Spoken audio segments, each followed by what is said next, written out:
All right, guys, it's been a while since I've done an episode. We are back with a really interesting, exciting one. I am joined by Danil, who is the co-founder and CEO of Insense, and we're going to talk today about creators and UGC, and I'm sure a bunch of other things. Danil, do you mind starting? Like, when did you start the company, and why did you start the company? 6 years ago to do what you're doing feels very early. Yeah, it is feels early, and thanks so much for inviting Chase. We started the business with my brother and one more founder with just a simple idea to help businesses to get fresh, authentic content at scale. And back in the days, my brother, he ran his own e-commerce agency and like a few brands. And he realized that UGC creator content is the one that actually people would love to consume as a content, and then make a decision about like either to purchase something or install app and so on. And then he was trying to test out that, but it wasn't the most efficient way to have everything in Google spreadsheets and messengers. And then he thought like, okay, like serving a couple of brands, it's easy and like 10 creators, but then once it started scaling, it's not efficient. How about like finding a tool out there? And he tried, and none of them actually worked for him. So that's why he came to me and said like, can you help me to build this thing? And yeah, we tested this idea and launched Insense 6 years ago with this simple idea of creator content. I love it. And I'm sure a lot's changed. I'm sure a lot's still probably similar in terms of principles. What makes for good UGC or creator content, right? I'm sure things like authenticity, right demographic, like what is like the recipe or the formula for like good UGC or good content? Oh, wow. I can talk about that like for years. But like at the nutshell, so like just understanding what is about brand and also audience, right? And based on that, you can find the creators who are going to be like speaking about your brand in the right direction. And also it's better to find the creators who actually tested your product. So if you're, have like a beauty product, skincare, so like then like put the skincare and saying like something that you like or not. Maybe the touch of that it's not that great, right? So like, or it's not tailored to your color of skin, or like vice versa. It's like it's absolutely amazing. Then like once you find the creators, the right creators, that's going to be speaking to your audience who are really have actually tested that. So the next stage is like creative briefing. That's the most crucial thing. So like it's 50% of your success is going to be relying on that. So how you can actually explain what do you need. So that's like the components that like really important. But obviously it's also important to understand what platform are you creating content for. So like TikTok, Instagram, YouTube Shorts, all of these like platforms are so different. There is some similarity, but I would say like you need to clearly understand, okay, what content I need. That's awesome. So not to name any names, but there's some companies out there, right, where I feel like they just use the same 5 or 10 models and every brand's ad you see uses the same people. So the way that, Insense kind of mitigates and gets around that, right, is like you guys have a library and kind of access to, hundreds, if not thousands of creators, correct? Like how big is like the pool of people that you're fishing in? Yeah, so we probably never gonna have like a millions of creators. And the reason why, because we are marketplace, meaning that we do work with e-commerce brands, and also we do work with the creators and treat them as a customers, both ways. And right now we have 20,000 creators who actually actively creating the content and getting paid. And we would like to make sure that they consider that as a part-time or full-time job. And many of them, they came to us, especially during the COVID, and saying like, look, I'm ready to quit my full-time job. And like, I would like to be a creator as a full-time job. So can you help us? So yeah, that was like the statement. So yeah, 20,000 right now. We're growing like really fast, but we would like to still be more niche in a way that just making sure that all of these thousands of people get paid like constantly rather than having millions in just a database. Yeah, and I think that's key. And that's why I wanted to double down on that. I think the fact that you guys have the library and access to 20,000 people is really important because sure, some brands might have the same or similar creators, but more often than not, right, there's really going to be that element of uniqueness. You're not going to see another creator promoting your same competitor on an ad for them, right? Or else that gets weird. So that's really cool. In kind of the landscape of 2022, like what's working? Like, you have access to a lot of data. So we talked about like what makes good content. In terms of like, yeah, you mentioned TikTok, Instagram Reels, YouTube.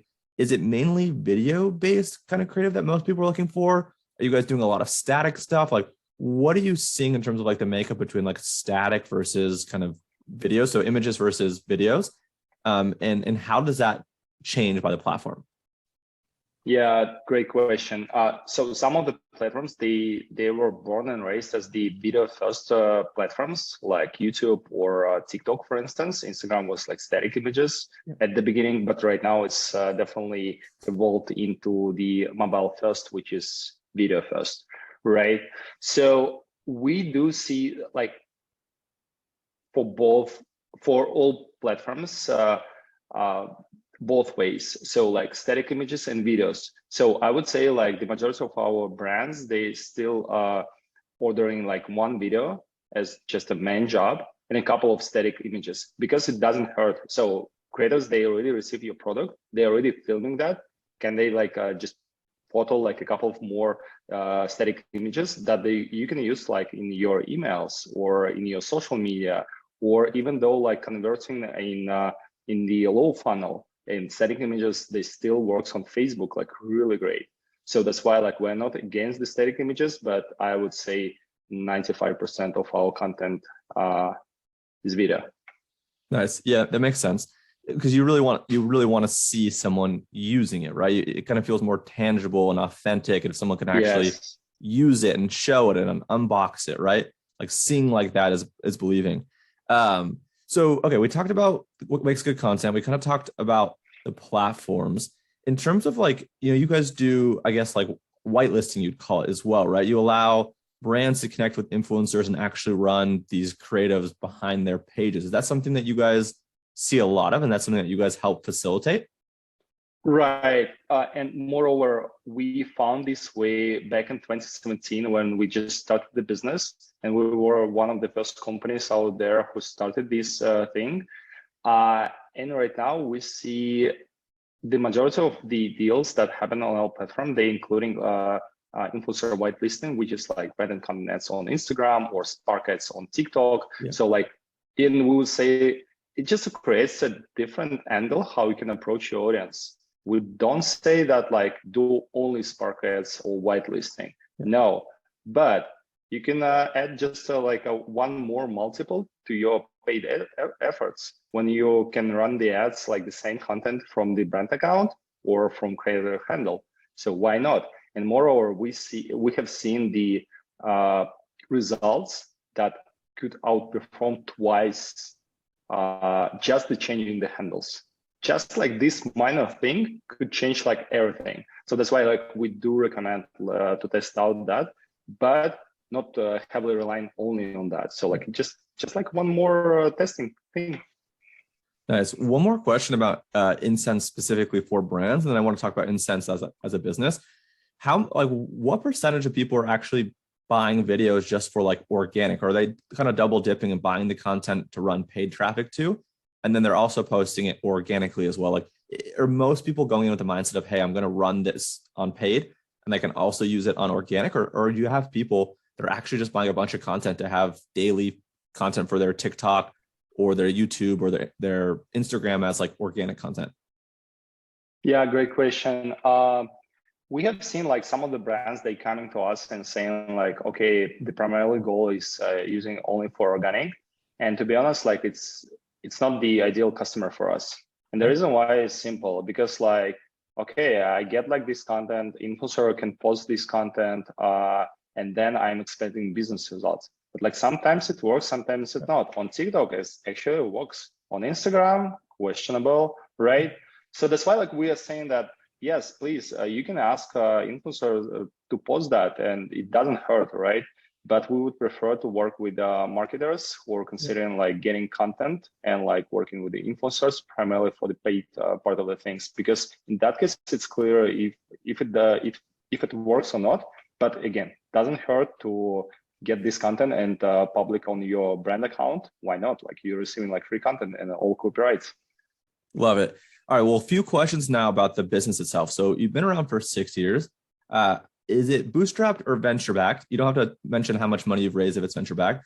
And then how big is the team? Oh, great question. Yeah, I love it. Yeah. So we, at the beginning, we bootstrapped like completely. Just like put all our money from our pockets. I used to work like in corporate job when we started like piloting that, and I was paying like from my salary to the first engineer. So that was like really hustling, I would say. But then like, yeah, we got like some investments. We did like a couple of accelerator programs. One of them here based in New York City. Another one is a Facebook marketing accelerator program. So when we get the access to the ecosystem of Facebook. Then, yeah, we raised a couple of rounds, and the most recent ones we closed this March. So yeah, it's not a secret. Totally, we raised over $5 million. So, and yeah, continue building our tech. So, and right now our team is distributed in 13 countries, and we are 52 people. Wow, congratulations. And what's the makeup of those people between, I'm guessing it's probably pretty product and engineering heavy?